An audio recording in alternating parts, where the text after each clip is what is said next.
What's up, everyone? Happy Wednesday, and welcome to the game on PAX 8 Live, the show where we talk about all the cybersecurity shenanigans you need to know about. Although we're going to do something a little different today. We're going to talk about scopes of work and how important they are, and kind of how you can go about uh, creating scopes of work that enable project survivability and success. But before we do that, let's do the housekeeping. Don't forget to like, share, subscribe. Definitely comment. The best place to comment is going to be on youtube.com/Pax8 Live. That is the side of the stream that our producers see, and they can actually bring your comments up and we can talk about them. So definitely join us on YouTube if you're not. Don't forget to sign up for PAX 8 Beyond. And let's see, if you're at the mission briefing in Denver tomorrow, I'll see you there. Let's get Matt on. And just before we kicked off the show, producers are going to kill me, but I called an audible and I want to share this news article. So Matt, what's happening?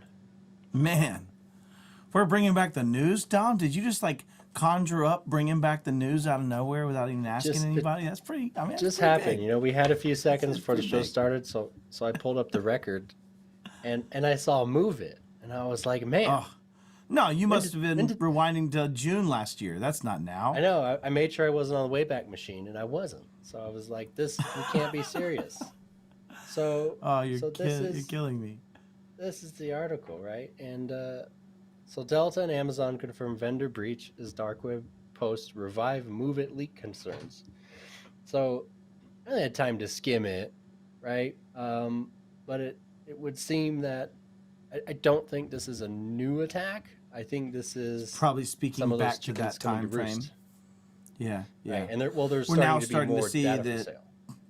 23 companies lumped into that group from Nameless, which is the name of the organization, popped in and said, hey, guess what? We got all this data. And you're probably right. This is some of that kind of amalgamation of that data coming to roost, if you will. So, yeah. You know, like, please patch. I don't even know what to say. please patch. Just like, don't keep old systems around. Don't put super sensitive data around and not patch it and patch the systems that come to it. Yeah, I guess this is your one call to action of the week for that. So I guess Delta and Amazon. And I love just how nonchalantly they're like, hey, just wanted you to know, a system that we didn't patch, like, yeah, get popped, bro. Like, it did. Like, all your data's gone. It has, like, all this information about your flight history. No, don't worry about it. Move along. Nothing to see here. I digress. Yeah.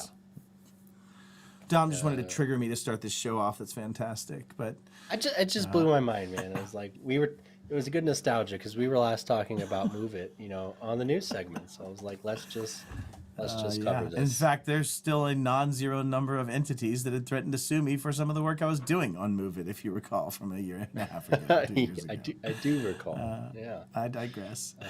You know, the call to action today, and I'm going to put back on a hat, man, because like I was not the best project manager. I'm just going to say that in case Sheldon Phillips is watching right now with his PMP and all of those things. But I did run project management for my organization for a while. And one of the key things to success that's so freaking critical is a good statement of work. And they can be bad for a lot of reasons. Sometimes for being overly descriptive, sometimes for being underly descriptive, if that's a possible word. Dom, I think this is something that's right in your wheelhouse right now. You run a lot of the pro services division and arm of PAX 8, if not all of it. Do you own all of it at this point for pro services? On this side of the world, yeah. That's fair. Okay. It's good. I knew the world was flat. Yeah, so fair. This half of the flat world is Dom. The other half of the flat world, no. No, I tease, man. But what are your thoughts on this, man? How important is a statement of work when project services go before we kick off to I think Robin? If you're doing any kind of service, this isn't just technical or not just security. If you're doing any kind of service, you need some form of agreement, right? And the truth is it can be really simple. Like tort law allows for an agreement between two humans or entities to be extremely simple, so long as all the terms are understood and there's consideration involved, right? Somebody's getting compensated in some form or fashion. But where it goes wrong is when you start doing detailed implementations that have outcomes and impacts and potentially change risk profiles and things like that. If we're not on lock and agree to what we're going to be doing together, we're going to have a real problem. So the idea of your statement of work or your scope of work is that everything you're doing together is accounted for. right? And who's responsible for what? We're going to spend a fair amount of time on that, is accounted for. We've grown this, uh, I'm 5 years and a month into PAX 8 almost, right? Or a little over that. So we've grown our scoping practices dramatically to where, we cut 100 to 150 scopes on during our busy months, right? So we've gotten pretty efficient at it, but we've also really evolved how do we cut a specific scope that our partners understand and that they can take and translate to their clients, and they know what they have to do, we know what we have to do, and there's success there, and then scaling that model. So Yeah. but that's the lifeblood of our team, is what's in the scope, right? And so very many MSPs out there, right? I don't know very many MSPs that don't have a pretty large top line revenue of project work, right? Whether they've baked it into some of their some of their MSP services, or whether they've baked it as a separate line item. Either way, there's a fair amount that goes into it, and there's a lot of scope bleed, and there's a lot of scope challenges. And then the other piece that I want to cover, because this is the game and we are a cybersecurity focused show, is the cybersecurity impact of change management. You called this out very early. Like, we're going to be doing changes to stuff that has real world impacts that could down the road be, well, you said you were going to implement this type of MFA. MFA wasn't implemented this way. We got popped. We need to talk about culpability and responsibility and things of that nature, right? So, like, that piece of it is one of the things I want to try to focus on as we talk about this today. Yeah, 100%. What mug made it out? Center for Cybersecurity, National Center for Academic Excellence at the NSA. That's fair. There's definitely a bug in that mug. Yeah, fair. But before we jump in, let's hear some really brilliant words from Robin, who is in the midst of audits this week. So let's hear from her. Are you ready?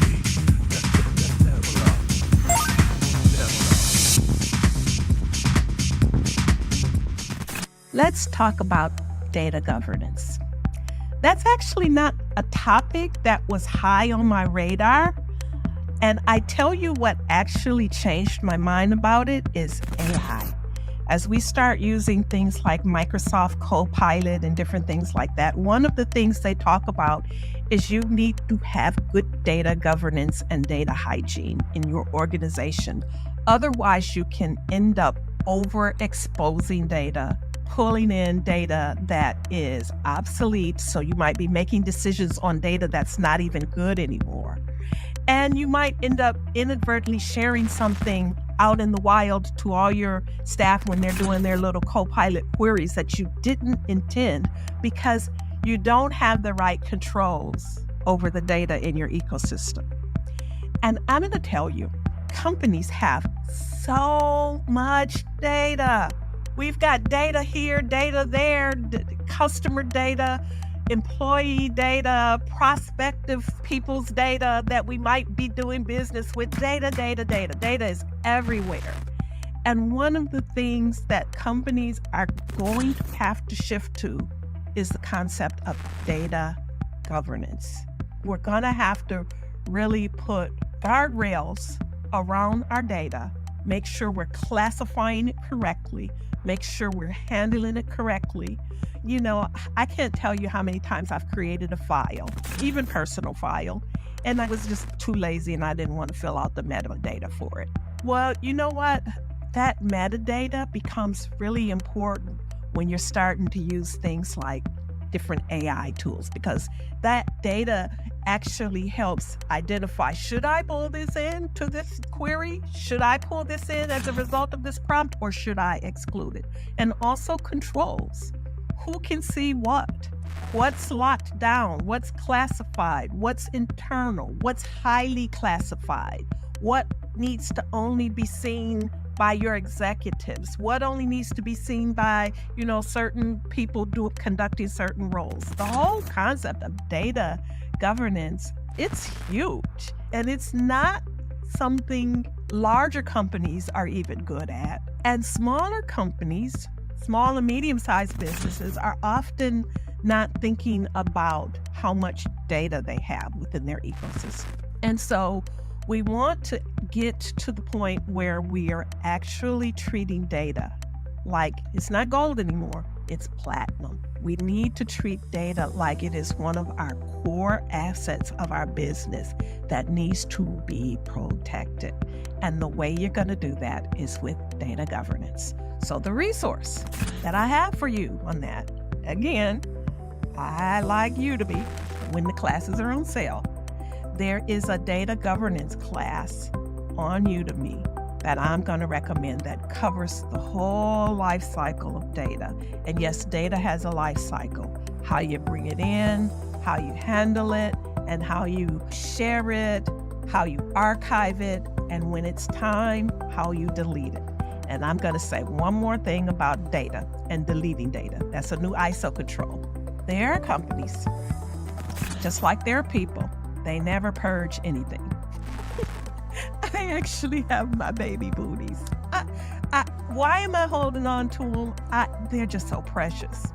And my little white gloves from when I used to go to, Easter, and I still have those things. And while that's nice and that's going down memory lane, you don't want to do that with data. When data is no longer needed, it needs to be purged, and it needs to be purged securely. And so that's not going to happen if you don't have an inventory of where your data is and when it should be purged and who should have access to it. So this whole thing about data governance, go to Udemy and get that data governance course. It's probably about 20 hours. It's really worth understanding what the whole discipline of data governance is about. And it starts small. You're not going to eat the elephant in one bite. Start small, but do get started. That's a good goal for 2025, to establish some level of data governance within your organization. Time to level up. Level up. I love listening to Robin's giggle when she says something like, some people don't even delete their data. It's delicious. It's absolutely delicious. Anyways, I totally feel you on that one. All right, so we're going to get started on this. Dom has already got himself set up for this, so I'm just going to intro us in. But Dom's set up to show us a existing scope of work from Pax8 Pro Services. It's been denatured. There's nothing in there that'll be any OPSEC challenge, and it's one that he would just send you if you were doing a work. So there's nothing in this that is proprietary that can't be shared. What we hope you garner out of this are some of the components and things that come into this discussion that have developed over the years from Dom and team doing this hundreds and hundreds of times a month. Dom, let's go to you, brother. Show us what we got here. Yeah, let's do it. So this is a fake real live scope of work document. So I made this in our proposal tool with no sort of actual data around who we would be doing services for. But what we did is we sort of picked a service that we do a lot of, and I whipped out a scope. So you're going to see a lot of this, like variables and stuff. Obviously, when you receive that, they'd be filled in, which kind of speaks to point one is knowing how your scopes are going to be formatted, right? So we have an internal KB, and there's a whole section for scopes and how they need to be architected and what they need to include and how to do a risk analysis on different potential outcomes and those sorts of things. So as you start to scale a service practice, you've really got to standardize that. So every scope of work that comes out of my team looks something like this, right? In fact, if you're only this far in, it probably looks exactly like this, right? And that's because of that standardization work we've done. I think the second point is we've scaled a lot in 5 years. So if we're sending 100 scopes a month, or if you're sending, I think even 30 or 40 scopes a month, you're not going to write them in Word. I promise you, you're gonna get real tired of writing them in Word. It's just going to be what it is. So you're eventually going to get like a CLM tool or a proposal tool to do all this for you, right? So at Pax8, we use a tool called Panadoc, but there's a million and one of them out there, and that allows, I made this in all of about 4 minutes, right? Now it's not completely filled out, so if my team's watching, don't shame me on this incomplete scope. But yeah, let's dive into it, right? And so these are proposals, and it's okay to have a little bit of fluff, right? There's no language in what our marketing crew helped us write about pro services that's going to jeopardize this engagement, right? So you can pitch a little bit. Your proposal and scope of work can be in the same document. So, it has fancy about us. If you get proposal, you've seen this. We even have a little video that if you're looking at your scope on the web, you can see that, right? We kind of brag about ourselves and all that stuff. It's okay to do a little bit of that, but let's get to the meat of it. So if we're writing a scope of work, obviously the most important thing is what are we doing, right? Like what are we actually trying to accomplish out of this relationship, be it a long-term relationship and a managed service agreement, or be it a short-term relationship and a mail migration? What are we actually trying to do? Who's involved, right? So in contracting lingo, you'd call that the parties. Who's involved in this transaction, and then what's coming out of it. So if you're designing a solution, and I used to get stuck on this all the time, so I want to call it out. If I'm a nerd, which I am, I'm digging into like different like Azure sizes, and I'm digging through all the licensing, but I haven't actually asked the customer what they want, right? Like what is the business outcome? What is the business objective? Matt, I'm sure you've done that more than once too, over time. So our scope's open. And just to bring us up to speed real quick of where you are. So first is have a process, just for everybody playing at home if you're wanting takeaways. If you're going to do statements of work, have a process. Number 2, standardization allows for scale across the board. Your proposal can contain your statement of work. And in that statement of work, the first thing we want to tackle is the what. The parties, that's the who kind of, at least it's involved. But the what aspect that you're trying to tackle is like, when I'm done with this, what makes you happy? What are those defined outcomes? And what would you sue me if it was not in this state? Like those are kind of what we're really trying to define here, right? In plain words, as much as possible. So continue. Yeah, and that's a big one. So like the terms and conditions of our relationship are governed by terms and conditions. That they're referenced in the scope, they're not in the scope, right? So there's our fantastic legal team actually just recently kind of brought them up to speed.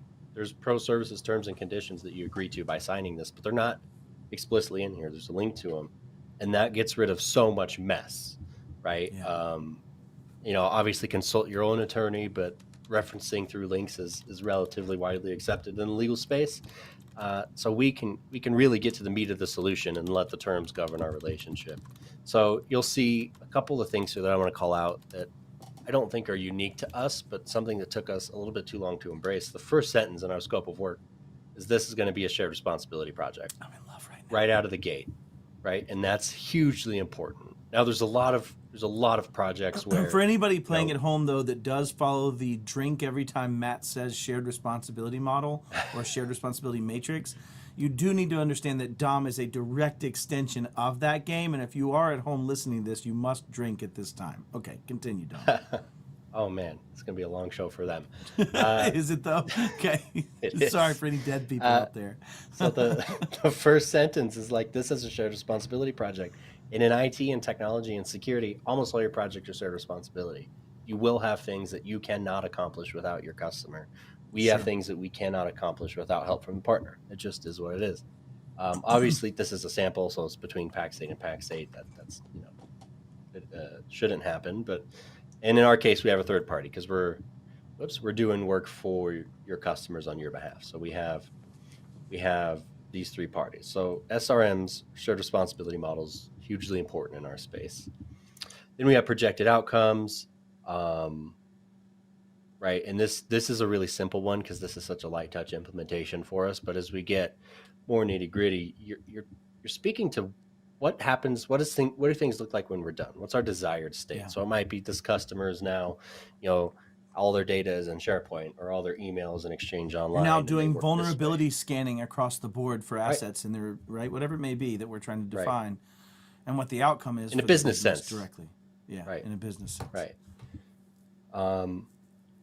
And then the very next thing is we're now starting to assign some of that shared responsibility, right? So this is a little bit new for us in our process, and it's made an immediate difference. And the idea is that all the humans involved in this project, whose name resides in an A column, so accountable, right, on the RACI matrix, they're listed in this document. And we have some language, we don't have to go through all the words, but we have some language that allows you to assign someone and that sort of thing. So if you get sick, the project isn't dead in the water. But we have Yeah, roles the for comma different space and parties. their delegates part of that, right? Yeah, exactly. Right, right.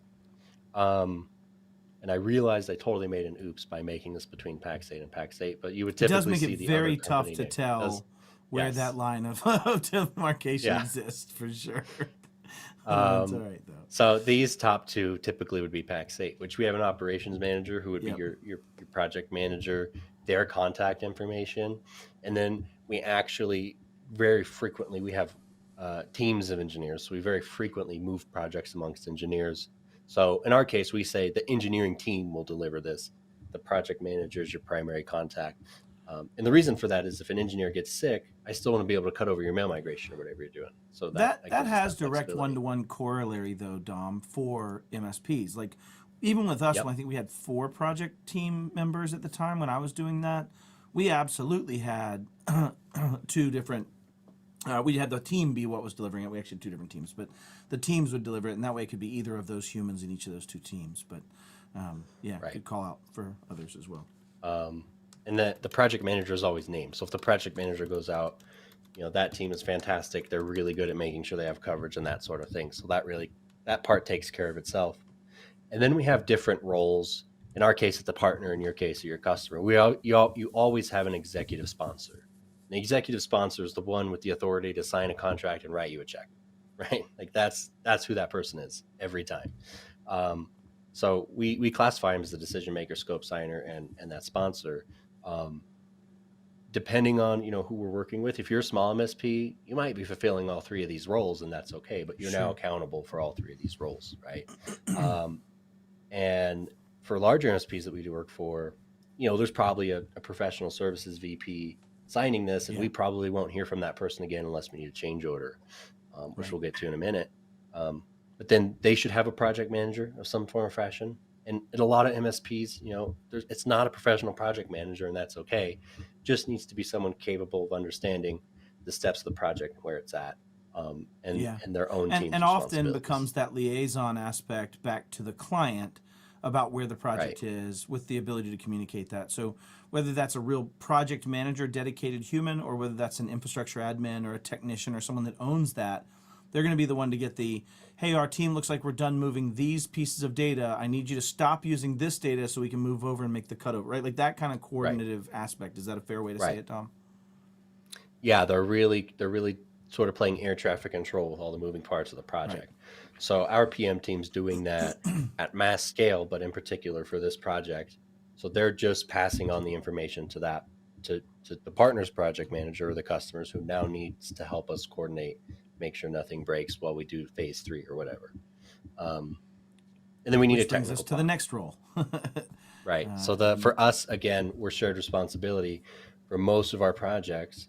Partners will need to execute certain tasks or certain customer support items and those sorts of things. So we're going to make you designate who's the technical person, who's the nerd, who's going to talk with our nerds and help us accomplish this mission. So in a customer scenario, you might not always have this, right? But you're definitely going to have an executive sponsor and someone that is helping on the other end of this agreement coordinate all the moving parts. And then that technical POC, that's who we're going to get credentials from. That's who we're going to coordinate.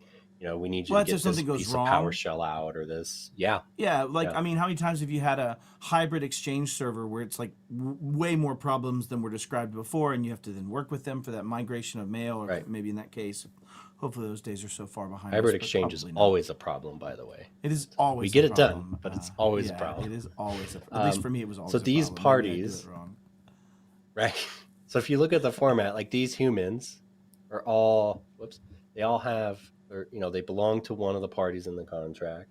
They're one of these humans, and then they get this role. So the beauty of doing it this way is that for the rest of this document, I don't have to say Matt's name. I need to say the technical contact. So when we're writing these and we're writing various templates, this table is the same on every single scope of work we send.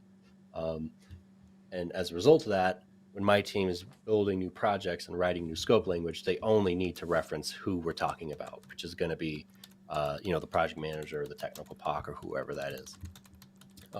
There's another value in this too, Dom.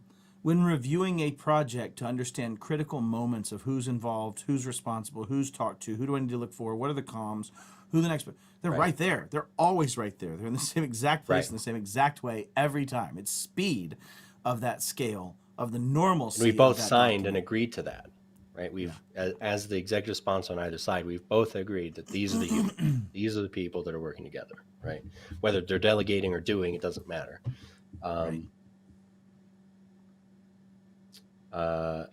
And then we say that, you know, again, we work with a lot of smaller MSPs. Matt, you might be all three of these people, and that's okay. But it's really important that you understand you're now accountable for all this, right? All of the tasks in the shared responsibility matrix for anyone playing at home with the drinking game. Yeah. And do you actually go into some educative aspects of RACI, or really just lean on here's what you're responsible for and call it out directly from that perspective? We'll get to that, yeah. Oh, yeah. Okay, fair enough. So then I will wait and see. So PaxA Pro Services is modular, right? So we're in America, as we serve, I don't even know anymore, some 18,000 partners. So that not every project is bespoke. So a lot of this is templated. So we're going to get into some document formats that aren't going to make sense for every MSP, but I do think they're going to make sense for anything you want to scale. But we have effectively SKUs, projects in a box, right? Internally, we call them packs, and it's basically a fixed set of services. And in our CLM tool, that's all accounted for. So my team, when they're building 100 of these in a month, they're actually clicking through and saying they need this, and it pulls all this language in for them. So that's a really cool thing. Obviously, I didn't fill out all the variables, but we'll get there. So let's talk about like defining the actual work. And we do it in two phases. So this is a service, right? And it's actually a business premium adoption service. It's something that's pretty popular. We do several of them a month. And one of the things that I see a lot of people, and I used to do when I wrote scopes, was I really tried to make them this legalese, contracty, you know, Harvard-like document. And that's just not what a scope should be. The more plain English you can write in your scope, the better. Now, there are certain elements that we've worked with our legal team on making sure we're assigning things appropriately. But in general, a scope is just a document that says who's going to do what. You don't have to overthink it. And that goes back to letting the terms govern the relationship and letting the scope govern the actions, right? So you'll see it's really simple. Like, we're going to do these things for this customer, right? And, you know, in the intro, it says on behalf of the partner. And this is a really high level overview. So these are the different things we're going to do as a part of this project. So this particular one, just so everyone knows, is some work in Intra. So that's MFA, that's passwordless. And if the customer or partner wants it, that's sort of some geofencing, Windows and cloud config, which is probably one of the greatest Intune inventions ever, mobile application management, and Defender for Office. So that's what this implementation entails. So it sounds like a broad implementation, but the truth of the matter is we can scale it way down in terms of what the steps are, because it's repetitive, right? Yep. So to start, we really like to do a high-level overview. Here are the things we're going to do, not necessarily how we're going to do it, but the things we're going to do. Because these can be long documents, right? This is a short service, and it's a 20-page document because we're just covering all the what ifs, and we'll get to that. But if you get to page 5 and you're actually reading, I feel pretty good about how we've built the document. So if you've gotten one of these, let me know if you get to page 5. But it's a high-level overview, and this is actually something from our perspective, because I need you to sell this to your customer, Matt. You could take this language and just reuse it, right? It doesn't get into the nitty-gritty that you probably don't need with the customer. So that's that, and then there's this paragraph here, and this is where we start to get into SOWs being protective, right? So we've laid out all the things we're going to do, right? And then it says right here, this is it. This is all we're going to do. Yeah. Right? Like, if it's not here, we're not doing it. And SOWs aren't exclusionary documents. They're inclusionary documents. That's and correct. We can get carried away saying it doesn't include this, it doesn't include that. We're talking about like Intra ID here. So we're enabling 3 features, which means there's like 408 other features that I can't list all those. Right. So we want our SOWs to be comprehensive about what we're going to do, not what we're not going to do. And then we just say, everything here is what we're doing. Anything not in here is what we're not doing. Right. That's a critical takeaway though. Like when you're making your statement of works, I would say this is probably one of the biggest points you've made so far, which is say what you're going to do very plainly, right? You said it is start with simple, right? Start with a simple way of explaining this. Be simple. This person's responsible for this person's responsible for that, and here's what we're going to be doing. Right. If it's not listed in here, we're not doing it, right? And that's a very clear point. And the other side you have to get into then, Dom, and we'll get back to this as you go into it, you have to be sure you're not doing it. Like when you get down to the security of this when it comes to change control, if I say I'm changing these things, one cannot then change other things as part of it without changing this statement of work, right? Like no matter which, even if it's just a freebie and a click here, like I don't want to get up too wound up. And that's the toughest thing is you grow your service team. Like we have fantastic engineers on our team and they want to help people, which I love. They just want to give so much. Yeah. But as soon as they step out of the scope, we're opening up risk. That's right. From a CYA perspective, I call it. And this is what I coach the team all the time. You have to be constantly CYAing, right? Like it's now a verb, because if it's not written down that we agreed to that and we haven't disclosed the risks involved with it, it's now our risk to carry, which is what change orders are for. And we'll get into that in a minute. So we do a whole lot of change orders, and that's pretty normal in a service practice. So now we've covered the what. We start to get a little bit into the how. And there's a few elements here. Prerequisites. So what are the things that need to exist for me to be able to do this project? So for us, like if you want us to implement Business Premium, I need you to buy Business Premium, right? For us, we do require, because we're PAX 8's ProServe team, we require that you buy the licensing through PAX 8, right? We're not shy about that. That's one of the rules. So that's in here. Requiring, here's how we're going to get the credentials. Here's what credentials we need. And this is a simple project. So here's like the licensing requirements and those sorts of things. As you get further into this, we dive into, for bigger projects, I need a list of users, or I need this type of Exchange admin account, or you need to poke these holes for our migration, whatever the case may be. Your prerequisites section is laying out, I cannot succeed if you do not do these things. Yeah. Right. And we start to show off some simple shared responsibility here. So we made it really easy. We make the word partner bold so that you can see that. And then we put an asterisk. So anywhere you see asterisk partner, I need you to do a thing for us to be able to. Not going to use an R, Dom, so that way it's R for responsible instead of A for responsible. Come on, bro. I mean, I just have to punch you once. But to your point, they're both now responsible and accountable. And for this to be successful, they have to be responsible to get this done and accountable to it getting done before I can move forward, right? Just to be super racy down the racy path. Right. But and that's it for prerequisites for this one. So this is a really light touch project, but prerequisites are something that somebody needs to do before I can actually start the work we just agreed to. So if it's anything big, it needs to be part of the project, especially if you're doing it. All the prerequisites you're going to see from us. And for you as an MSP, this can be stuff like I need all the machines on that day. Right.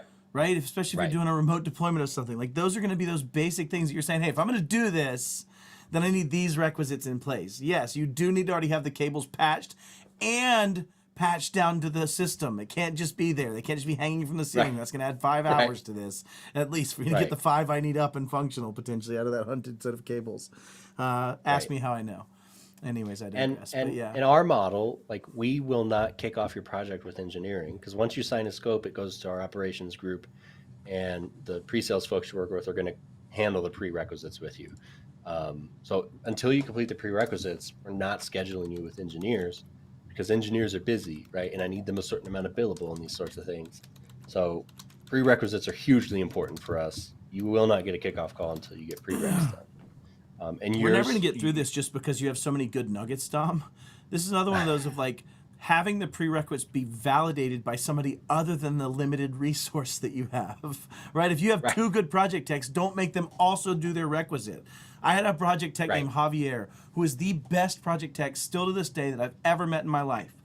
If, space, he shows up to a ready to function job. If not, he may throw a lady out a window. Like he genuinely is a horrible person if he shows up and something's out of sort. He loses it.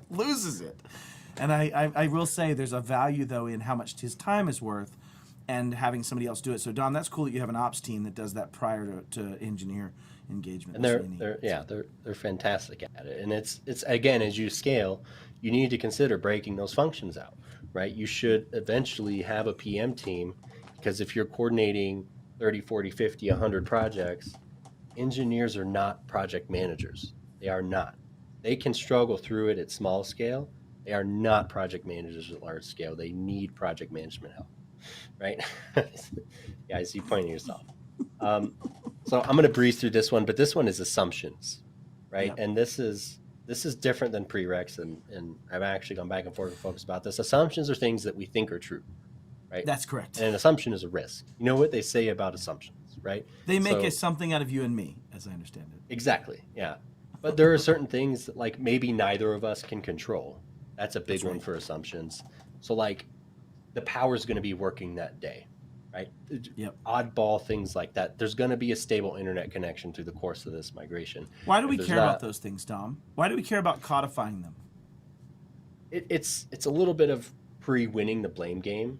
Like, if you and I both agree that we're going to migrate bail, but we've written down that if the internet goes down, it's going to delay everything. When the internet goes down, we don't have to argue about it. We can say, no, it's outside of our control. And nobody's getting any relief, but we're stuck here. Yeah, and additionally, it also sets context of what was understood in the writing of this agreement, right? Like it's like you walk in and they're like, yep, we have the assumption that you'll have adequate data capabilities to migrate to the cloud. You get there and they have 0.1 meg up, and you're like, okay, this assumption was clearly blown. It is going to take 5 months. We need to ship you a drive. That's going to be expensive. We're going to have to do this differently. Like, whatever, right? Like, so yeah, I love that this gives, what I like to call assumptions is context setting things that were in our contextual understanding, in our paradigm of how we viewed this when we decided to do this project, is my thought. Right. And it also can convey limitations. So in a lot of our environments, like, we're not going to write you custom code or custom controls in CA. So we cover that. Like, we're going to accomplish it based on best practice, based on what's available, primarily so that we don't leave you with something you can't support. Like, that's a huge part of our mission is don't give you something you can't drive. Important deadlines.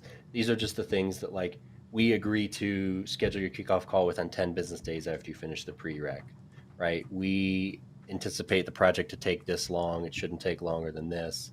Here's how user acceptance testing works and the time that you have to conduct user acceptance testing. How cutovers are scheduled is a big one. We have rules around that. Essentially things like that. But there's a big one here, and this, I think this probably impacts us more as a third party. If everything just gets stuck and we're not hearing from you, or maybe you're not hearing from your customer, and this project just dies for 120 days, we are actually going to cancel it, because I can't keep a stuck project on our bench forever. So we do have some guardrails for ourselves in terms of, like, look, this just isn't going anywhere. Right? And we've all had it, Dom. Like, we've all. It happens. I've done this. I mean, I've had to do it more ad hoc. I wasn't that smart. But yeah, you get that one project where you know that the customer's already gone cold on it. They've paid what they've paid into it. They don't know that they want to move forward with it. Like, that's happened, right? And it's one of those things where I on my KPIs, it looks like crap. On the management of a contract in a revenue cycle is a pain in the butt. There's all kinds of challenges with it, let alone what Pact 8 faces, which is a lot of our projects that we put together are funded partially, if not or fully sometimes, by third parties like Microsoft and others, right? So that now has its own set of requirements for us turning in these things, and so it gets even more hairy. So I understand why you. And that's a lot of people don't know that, right? If Microsoft's funding your Azure project, I'm on a clock to get them all the paperwork. Yeah, exactly. Here's the time. Here's the finish. Right. That's right. And then Rex calls me. So we don't want. Yeah, never good. He says, "Why do you not inspect what you expect, Dom?" Anyway. Right. Yeah. So timelines are really important, but and this is huge. We're not building skyscrapers here, right? We don't need down to the minute the concrete truck's going to get here at 10:06, which means the dude smoothing out the concrete needs to be here at 10:04. Like, we're not dealing with that. Like, so we try to say, hey, we anticipate this to be done. You'll see in a lot of our migration scopes, we give ourselves room, because the internet gets wonky, Azure has a bad day, whatever happens, it's going to change the timelines. So we won't commit you to 1 day level timelines. When we give you something, we might say, hey, you got 3 days to knock this particular task out. And that's because we understand that you're going to have other things going on. And in return, like, you need to understand that we have a lot going on, and we're also reliant on so many factors out of our control. So it's okay, And in if you my get to day opinion. 2, we might reach out. Right. Right? Like, Right. you're getting, We might bug you. yeah. Exactly. And then, giving yourself wiggle room, especially if you're moving data across the internet, man, you need to give yourself room for it not to go right, and for you not to have a change order as a result. So, you might say, we anticipate this migration to take 2 weeks. You might do some bandwidth calculations. Always cut your bandwidth calculations in half and use that as your estimate. Yep. That's a good And number. give yourself room to say something could happen and could delay this, right? Write that in your paper. 100%. All right. And then that covers this individual project. Now, we might stack multiple things together in one scope. You can do that. That's how we do it. I picked a light Each touch of them would project. be a different service, Dom. Each of them would be their Yep. unique service page, like we're seeing here. Yep. Yep, exactly. So then we get into shared responsibility. And this is where we're now really diving into that shared responsibility matrix for this service, right? We're getting deep. We're saying, here are all the things that need to succeed. And then we get into the work plan. So blah, blah, blah, boring language. We agree to work together. This is the meat and potatoes. And we intentionally decided not to do a racy matrix. So sorry, Matt. But the reason was for simplicity. I want you to be able to read this really quick. I want it to be crystal clear. Another fun thing about our CLM is I can see how long you spend on each page of our scope. Y'all spend like 15 seconds on this page. So I wanted to make it readable in 15 seconds. That's awesome. Winning. But, it's just, these are the different phases of this particular project, right? So I need the partner project manager and the partner technical contact to work together to get me my credentials and all the other prereqs, right? Everyone needs to be at the kickoff call, right? Our team's going to be accountable for the preparation of this environment, but we might need help from the technical POC. We might run into something, so they support it, right? Same thing. We're here for all the execution. That's what you just hired us for, but we're going to hit a snag or two, guaranteed. We need that technical POC, and that's why we designate one. And then, we get into a phase like testing where, hey, technical POC, make sure this looks like what we said it was going to look like. And this is huge. Giving your POC the opportunity to say, hey, something's weird here, so much better before you make something live, right? It's so much 100%. Easier for us to be like, oh yeah, we did miss that. Let's go fix it real quick. Or this isn't what I thought it was going to be. You might follow the scope to the letter, but if the business outcomes are miscommunicated in the beginning, which happens, you're going to be in a pickle. And I'd much rather be in a pickle before I go live. Yeah, 100%. Less mad customers at the end. 100%. Yeah. It's so much easier to explain why you're a day late. We do have a comment in the chat from Lisa G saying, I can't wait to see how you manage scope creep. And then another one, actually, Lisa G popped in. We got some great questions coming in. So Lisa G also popped in, apologies if this has already been addressed, but how do you keep stakeholders informed of project progress? Also, do you designate one key stakeholder to handle all project communications? Go ahead, Dom. We do. So if you missed it more towards the top, we have that chart of here's the PM on each side. Those are the two key people that always need to be in touch, right? Yep. There are some projects, it's very rare because our engineers typically talk to everyone, but there's the occasional project where you never meet your engineer.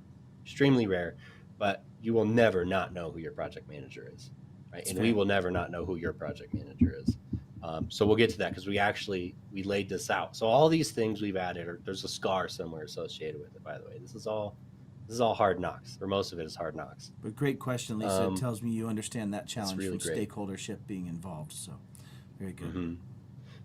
So now we've gotten through like these. This is who's responsible and who helps for each of the different phases of that project. Again, it's super high level, which means it's easy to digest. If I need to have a conversation with you about your scope, it takes me no time at all to review it, right?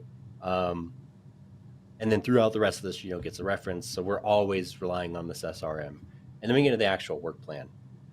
Oh, nope, I mixed it up. So now we're in project management. So this is going to answer your question about stakeholdership. So between us, we each have a PM, and now we're designating how everything works. So we always insist on being the lead project manager. And what that really means is that we're ultimately responsible for all the scheduling and execution. And that just protects our team at our scale.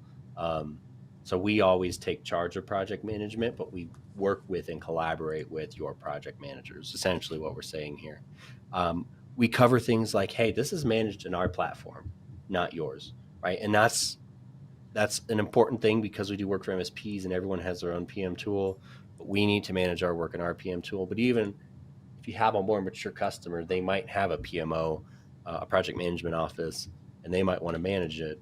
That probably doesn't work for you and your PMO or your PM, right? So doing little things like saying, no, everything's managed in our platform and we'll give you a report, or you might have a portal for it, is just helpful. It prevents an argument that doesn't need to happen. And then we come into project updates, right? And this is that keeping stakeholders update. So we agree in writing that no less than once a week you'll get an update. It's usually more than that, but a migration, at least once a week, I'm going to update you on how much taller the grass is, right? That's kind of what's going on there. And then in terms of when you get into shared responsibility tasks, whoever is accountable for that phase in the SRM needs to be updating the group. It's kind of how we've said that. So for us, it's our project managers delivering all those updates. For you, hopefully it's your PM or whoever is taking on that role. So each stakeholder needs to keep the other up to date. And we typically say, hey, on your side, your technical POC updates your project manager, my technical team updates my project manager, and you all come together and you have an idea of where the project's at. And that essentially happens no less than once a week. It's kind of how we do it. We also set through how we talk to each other, right? We're going to talk to it. We're going to talk through email. Here's how we're going to do that. Here's how we book meetings. Here's who always has to be there, right? So a meeting has to at least have both project managers, and then we'll come out and say, oh, we really need the technical POC, or we might need whoever's doing UAT at the customer or whatever we need. But we're actually stating, here's how we communicate. And that's massive, right? Just having a plan on here's how we talk to each other is helpful. So you're not mixing up text messages and emails and whatever else you have, signals, right? None of that is getting mixed up. And then for us, because we're third party, we can't schedule your customer. We need you to schedule your customer if that needs to happen. Yeah. The next one is here's how we communicate secrets with one another, right? We might need admin creds. We might need an API key or something like that. So we actually have a procedure that lines up with our internal data management procedures on how we're going to communicate secrets, right? And in our case, it's between technical POCs and encrypted threads. It's kind of how we handle it. So again, we've eliminated any confusion. If we're communicating a secret or a credential, this is how it happens every time. And this is the one form of communication that PMs are not on because it's out of their scope. So I'm reducing risk by not over communicating secrets here. So all that's covered. And then you get into the work plan. And I'm not going to beleaguer this, but this is where you get nitty gritty, right? So you'll notice we've been building up to this moment. If you've gotten this far and you're reading your scope, you should have all the information you need. Your customer is very unlikely to read the detailed work plan, right? They're going to read the high level. They're going to read the RACI matrix or the SRM. All of that stuff is going to be what they really need to know before they make a decision. Yep. Everything below this point is they're not going to read it. At least my data shows they're not going to read it. So, but I have to have it. And what happens here, and it does happen even with partners, because sometimes we have a misunderstanding, is this wasn't read. And out of that, we have a discussion about it, right? And we go to this work plan and say, here's the work plan we agreed to. So we get really detailed in terms of what's actually going to happen. And I would say this is like a run book with maybe 75% detail, if that makes any sense at all. Sure. Like it's all the steps, but it's not the clicks, right? What I did want to hone in on, and it's because Lisa asked about this, is the first thing right there where it says, if any adjustments are needed, comma space, a change order must be mutually agreed upon and executed by all parties before the project can move forward. So meaning we've stubbled our toe on something. We found that there's actually another SharePoint site that they hadn't thought about that has a very different set of scope and a very different structure, and they need to bring this in. That's what we found. How do you handle it, Dom? Let's talk about that. You got 2 minutes to kind of dig in for this part, but let's tackle this question of how do you handle all these change orders, man? So So the biggest problem with the SoW is it assumes everything's perfect and that we've thought of And that's not how this everything that works. right. So a change order is a well-recognized mechanism to change the scope. You could think of it as like an amendment, right, to this agreement. So when we execute a change order, it's just a document, another document, Yep. and it says, "Hey, we found." You always start with why. We were kicking this project off, and we realized there's 15 more mailboxes than we thought. Okay, what are we going to do about it? Well, we're going to add 15 mailboxes to the project. It's going to adjust the project cost by this, and whatever else. It might adjust the Hopefully timelines. adjust You your might need a different discovery prereq. process Right, so that right. you have. Anyways, sorry.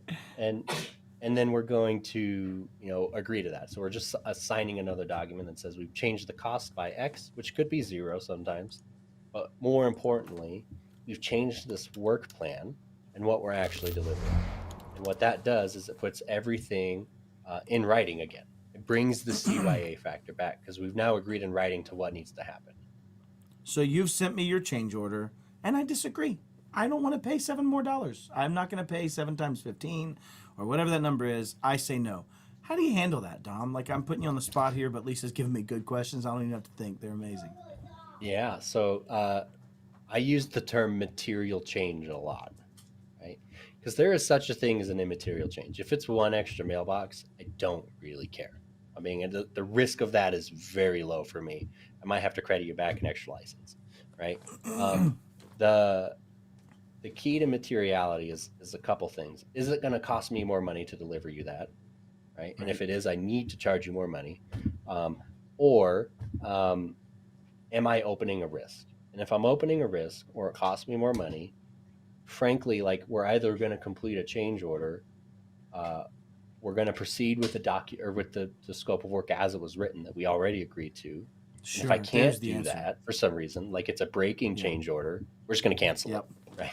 And we have, Sure. again, the terms govern the relationship. We can do that. You should have similar terms in case you need to cancel. So, like, if it's a mandatory the change, nugget. it's a mandatory change. That's the nugget. Materiality transitioning to what is my escape plan and what am I going to do? One being, I will cancel. If it's not breaking, I'll Right. still deliver the 22 mailboxes. Sorry about the 7 you didn't think about that work in your office down the street. You could pay more Right. for them, right? And to that point. So, Lisa, great questions that you're throwing in here.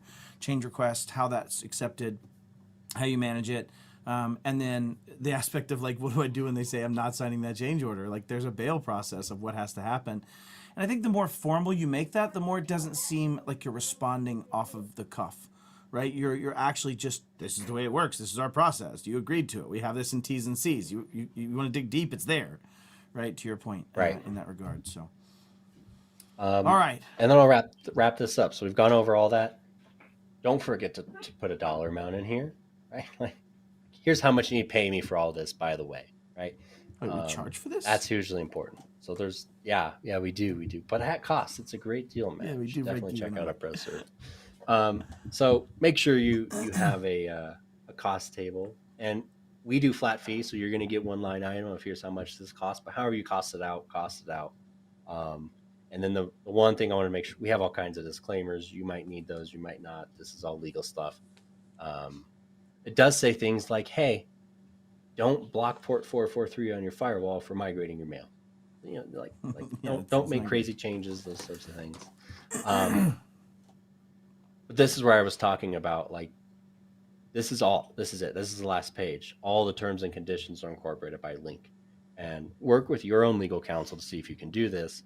But the beauty of that is I don't have another 12 pages of stuff that you're expected to, like, look at.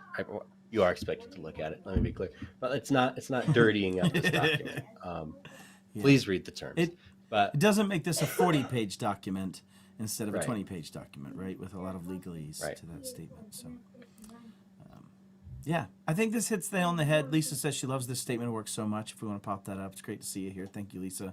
Positive Energy earlier said cheers and gave us some laughing faces. So just want to call everybody out. Thank you for being here.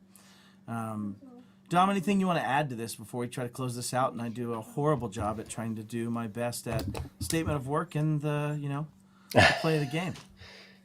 No, I think that's it. Start simple. Don't overthink it, but do work with legal counsel on the general format. And remember, SoW is just what you're going to do and how you're going to do it. Don't overthink it. All right, Matt, give us the play of the day. All right, let's try it. Okay, give me a clock, y'all. Okay, got 60 seconds.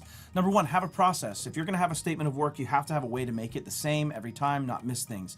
Standardization is the only way to scale, straight up, right? 100%. Proposals contain your statement of work is fine. It bakes it all together, makes it one simple process so that they're accepting that at the end. We start with what we're doing. We talk about who's involved. We really need a RACI matrix to succeed, whether that's a responsibility matrix that's more simplified or whether it's that plainly stated. And also, let's try to make sure that we're using object-oriented things in this so that it's repeatable, it's scalable, meaning instead of me putting Dom's name in there, I say project manager or project owner over and over again. Let's bring it back home for security. Why does it matter? Being able to normalize, templatize, and set the same expectations allows you to have normalized change management, allows you to know what this project and expected outcome will create, and allows you to repeat that over and over and over again. And I think it's one of the key pieces to being able to scale a real security program is understanding your systems. That's it. Have statements of work. Thank you for being here. Game over. Well, I think that was a great play of the day. You nailed it. Thank you so much for joining us on the show today. Don't forget to like, share, subscribe, all that jazz. Thank you so much for the engagement in the comments. It means a lot. We will see you next week. We have Joe Frisk, who's a really smart dude at Pax8. He's in charge of governance, risk, and compliance at a high level, that overall thought behind it. We're going to talk tools. We're going to talk our tools good, our tools evil, but also just GRC chit chat in general. So don't miss it. Same time next week. We'll see you then.